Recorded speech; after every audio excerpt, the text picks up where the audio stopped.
Genesis chapter 30. And when Rachel saw that she bare Jacob no children, Rachel envied her sister, and said unto Jacob, "Give me children, or else I die." And Jacob's anger was kindled against Rachel, and he said, Am I in God's stead, who hath withheld from thee the fruit of the womb? And she said, Behold, my maid Bilhah, go in unto her, and she shall bear upon my knees, that I may also have children by her. And she gave him Bilhah her handmaid to wife, and Jacob went in unto her. And Bilhah conceived and bare Jacob a son. And Rachel said, God hath judged me, and hath also heard my voice, and hath given me a son. Therefore she called his name Dan. And Bilhah Rachel's maid conceived again, and bare Jacob a second son. And Rachel said, With great wrestlings have I wrestled with my sister, and I have prevailed. And she called his name Naphtali. When Leah saw that she had left bearing, she took Zilpah her maid, and gave her Jacob to wife. And Zilpah Leah's maid bare Jacob a son. And Leah said, A troop cometh. And she called his name Gad. And Zilpah Leah's maid bare Jacob a second son. And Leah said, Happy am I, for the daughters will call me blessed. And she called his name Asher.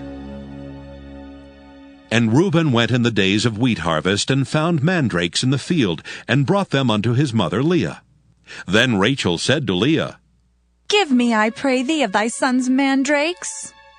And she said unto her, Is it a small matter that thou hast taken my husband? And wouldst thou take away my son's mandrakes also? And Rachel said, Therefore he shall lie with thee tonight for thy son's mandrakes. And Jacob came out of the field in the evening, and Leah went out to meet him, and said, Thou must come in unto me, for surely I have hired thee with my son's mandrakes. And he lay with her that night. And God hearkened unto Leah, and she conceived, and bare Jacob the fifth son. And Leah said, God hath given me my hire, because I have given my maiden to my husband. And she called his name Issachar. And Leah conceived again, and bare Jacob the sixth son. And Leah said, God hath endued me with a good dowry. Now will my husband dwell with me, because I have borne him 6 sons. And she called his name Zebulun. And afterward she bare a daughter, and called her name Dinah. And God remembered Rachel, and God hearkened to her, and opened her womb.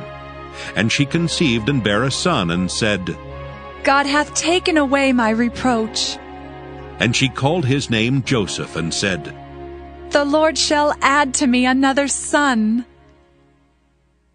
And it came to pass, when Rachel had borne Joseph, that Jacob said unto Laban, Send me away, that I may go unto mine own place and to my country. Give me my wives and my children, for whom I have served thee, and let me go. For thou knowest my service which I have done thee.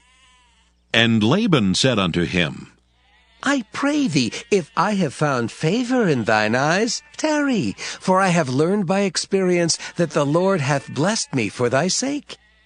And he said, Appoint me thy wages, and I will give it. And he said unto him, Thou knowest how I have served thee, and how thy cattle was with me. For it was little which thou hadst before I came, and it is now increased unto a multitude, and the Lord hath blessed thee since my coming. And now when shall I provide for mine own house also? And he said, What shall I give thee? And Jacob said, Thou shalt not give me anything. If thou wilt do this thing for me, I will again feed and keep thy flock. I will pass through all thy flock today, removing from thence all the speckled and spotted cattle, and all the brown cattle among the sheep, and the spotted and speckled among the goats, and of such shall be my hire. So shall my righteousness answer for me in time to come, when it shall come for my hire before thy face. Every one that is not speckled and spotted among the goats, and brown among the sheep, that shall be counted stolen with me. And Laban said, Behold, I would it might be according to thy word. And he removed that day the he-goats that were ring-straked and spotted, and all the she-goats that were speckled and spotted, and every one that had some white in it, and all the brown among the sheep, and gave them into the hand of his sons.